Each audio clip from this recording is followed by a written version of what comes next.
With the upcoming election in the balance, what is the most important issue to you? Well, I think most Americans would say the border.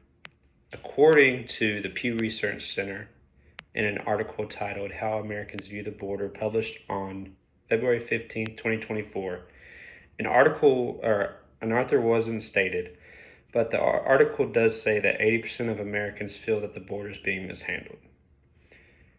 I'd argue that that's one of the biggest problems that America faces today. Now, obviously, I don't think that the border is responsible to any one person or any two people. However, I don't think that this administration has done the best to combat the problems we see at the border.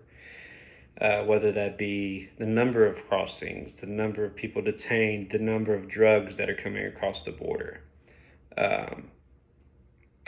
Nicole Naria, a writer for Vox, in an article titled America's Border Crisis in Charts, said in an article on June 3rd, 2024, that border crossings have gone up 30% under President Biden. That's a problem that I think we can solve. So how do we do it? Well, under my policies, I think that we should have three things that better our border that can ultimately keep us safer. What are those three things? Number one, we need to hire more Border Patrol agents. This could help us defend our borders better. It could keep out people better, but go hand in hand with my second reason and second policy decision. Number two, create more border crossings and border outposts.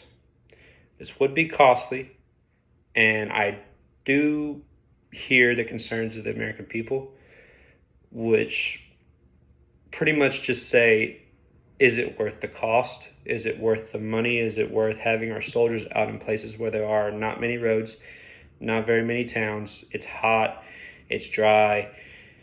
We're going to have to provide food, provide water, provide shelter.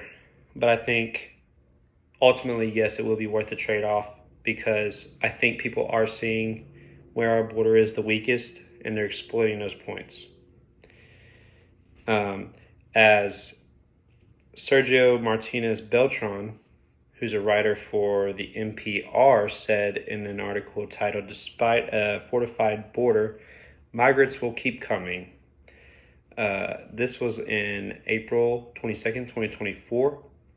He had a sit down with the El Paso mayor, and they said that there are more in 2023. There was more crossings in the Texas and Del Rio sector than any other place across the 2,000-mile southern border.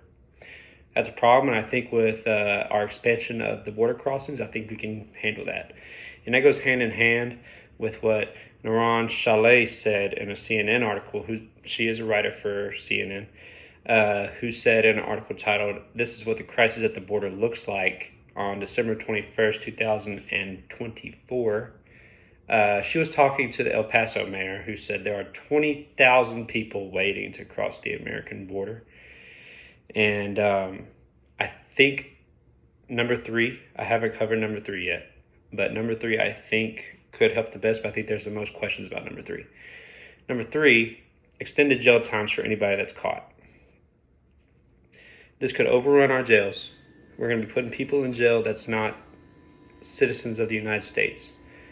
But I think we could incorporate communication with the Mexican governments and other countries' governments to share these inmates to lessen the burden on us, which could help us be better and help other countries stay safer in response.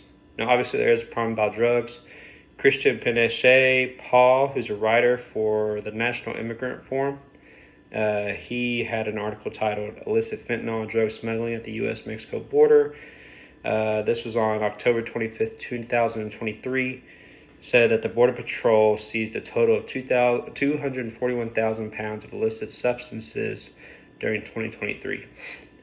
That's a problem that I think with my policies can get fixed with my three plans: more agents, more border crossings, and more jail time for anybody that crosses the border. And I think with your help, we can get that done if you let my policy go through and get passed. Thank you.